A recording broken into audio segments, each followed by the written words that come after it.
TDP mini Mahanadu కార్యక్రమం మంత్రి Gottipati Ravikumar, chief whip జీవి Anjaneyulu, MP లావు కృష్ణదేవరాయలు, ఎమ్మెల్యేలు ఎరపతినేని, భాష్యం ప్రవీణ్, జూలకంటి బ్రహ్మారెడ్డి, ప్రతిపాటి పుల్లారావు, అరవింద్ బాబు, పలువురు కూటమి నాయకులు పాల్గొన్నారు.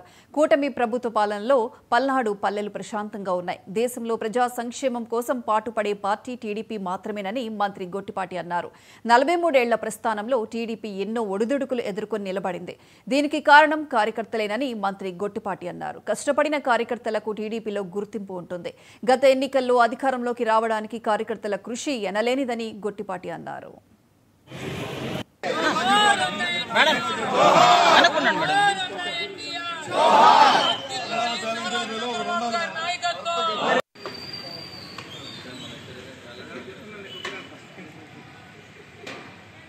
మహానాడు పెట్టుకోవటం ఆనవాయితీగా వస్తుంది.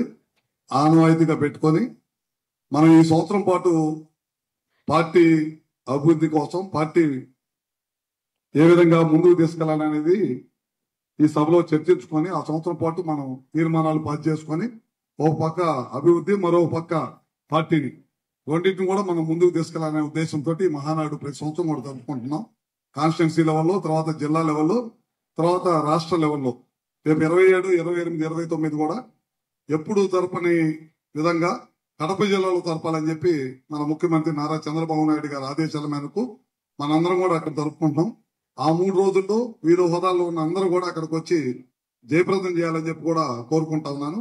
మీ అందరూ తెలియని కాదు, మన పార్టీ అధికారంలో లేనప్పుడు ఏదైతే తెలుగుదేశం పార్టీ దాదాపు 40 సంవత్సరాల క్రితం ఆయన పెట్టడం జరిగింది. ఏ ముహూర్తాలు పెట్టారు, ఎందుకంటా ఉన్నారంటే ఎన్నో మనం ఎక్కడ పొలిటికల్ హిస్టరీలో ఎక్కడ చూసినా కానీ ఒక పేజీ తెలుగుదేశం పార్టీకి ఎందుకు అంటే ఎన్నో ప్రమాదరెడ్డి గారి మీటింగ్ పై రావాల్సిన చెప్తాము.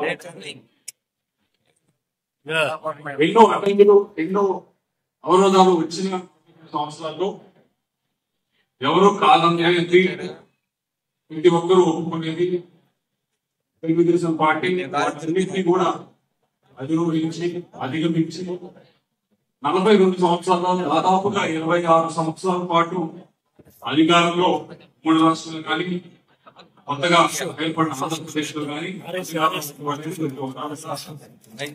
ఏ సామాన్య రీజనల్ పార్టీ 2 సంవత్సరాలు అధికారంలో ఉంటూ 42 సంవత్సరాలు సామాన్య విషయం కాదు. అందుకే అక్కడ ఏముంటుంది అన్న ఎన్టీ రామారావు గారు రాకముందు పేదవాడు ఆకలి తెచ్చడానికి ఈ భారతదేశంలో ఉన్న పథకం ఉందా?